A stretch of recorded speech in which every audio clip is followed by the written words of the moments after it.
doing what we can to protect So our then why enable other countries to pursue a toxic?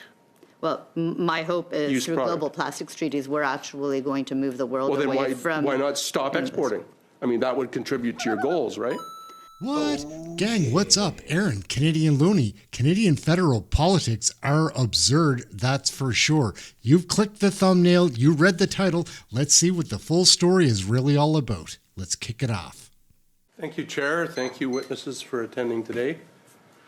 I find it frustrating coming to committee sometimes, especially when divisive, evasive comments come from the minister.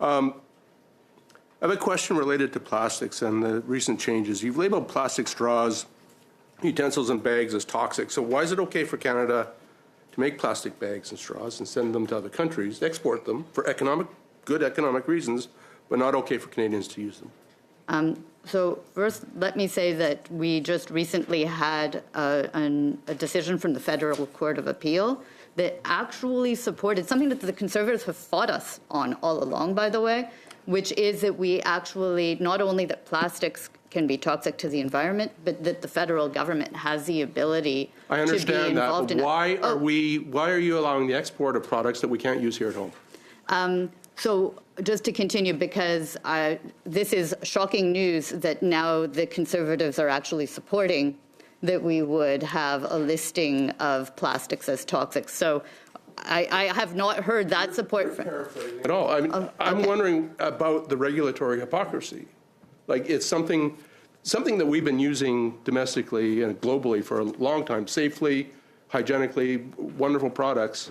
All of a sudden, we can't use them in Canada, but now the government does a backflip, and we export them for economic reasons, but we can't use them at home. Why? Right. So I'm just really kind of pushing back on the first part of your question to start with, which is, I think the federal court was quite clear that the sea otter choking on a plastic straw isn't going to be caring about its chemical composition. I think we have seen, and Canadians have seen. That's a mechanical risk, not a toxic risk, and so you're obfuscating. The court actually found it was a toxic risk. That was actually their finding. But the thing is, beyond that piece, I think that most Canadians. So why are we exporting them? So, you know, what I would say on that piece, but celebrating at first part, the part about us having taken these steps on Why are we plastics. exporting? Don't divert into other avenues. You know, with what I control and what we control what we do in this country, and we stand up for the best. We're working on global treaty negotiations so that we can move away from plastic waste globally. Where is the most of the plastic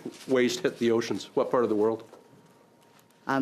I do not have the global piece of the world of which one, but we have the world's longest coastline, so we would have real issues from coast to coast to coast. But it's all about the introduction of plastics to the environment. I mean, most of that happens in Asia. I still don't have an answer to the question, though, as to why is it okay for Canada to export these materials for consumer use in other countries, but we can't use them here at home? So we are domestically doing what we can to protect our local environment. So then why enable other countries to pursue a toxic? Well, my hope is through global plastics treaties, we're actually going to move the world away from... Why not stop exporting? I mean, that would contribute to your goals, right?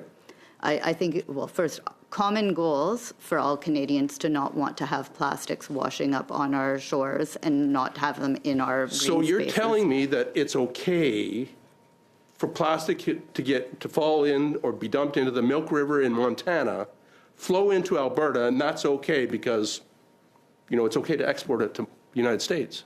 Mm-hmm. It still shows up on our shores. So I'm trying to understand the hypocrisy of the changes. I feel like the hypocrisy is in having the Conservatives finally turn around and cheer that we actually have taken action on reducing plastic waste. I wouldn't call this cheering. But I wouldn't call this cheering. Okay. Well, you know, I would hope that you would start cheering, sir, because I think it's important for us. If you can, let's change topics here a little bit. Do you believe Canada should be an energy superpower? Absolutely. Then, so the reason I ask this is that I heard directly from Canadians, energy leaders, and recent reports in the Globe and Mail suggesting that while your government talks about Canada being an energy superpower, its policies are sending very mixed signals to investors. We're still not seeing investment in energy industries as required to achieve that. We still don't see pipelines to all three coasts that we need to achieve that aim. What are you doing to enable that? In this Budget Implementation Act, we have a clean electricity ITC that actually will The scalability of clean electricity is not anywhere close to the opportunities in nuclear and oil and gas in order to truly become an energy superpower. There is, in what fact, are you actually doing for the easiest, best, lowest hanging fruit? So interesting, though, because also the clean manufacturing tax credit, I believe, does help nuclear. Our major projects include the Darlington nuclear plant. Understand that. We have also put in place through our major projects office with referrals, clean electricity through Wind West. These are opportunities. Offshore wind is a huge opportunity for our country. So we are absolutely able That's to not be exportable an power, energy, though. That's not the definition of an energy superpower. Is Is not exportable what power. Point of order. I think the Atlantic provinces would disagree with you on that. Mr. Saint-Pierre? Just point of order. On a few occasions, there's pretty loud discussion. So I think we can all hear each other quite well. So we're just asked to maybe calm the voice. I don't have as loud of a voice as some other members, but just to be mindful. Thank you. Thank you. It's noted. Let's be joyful. Huh?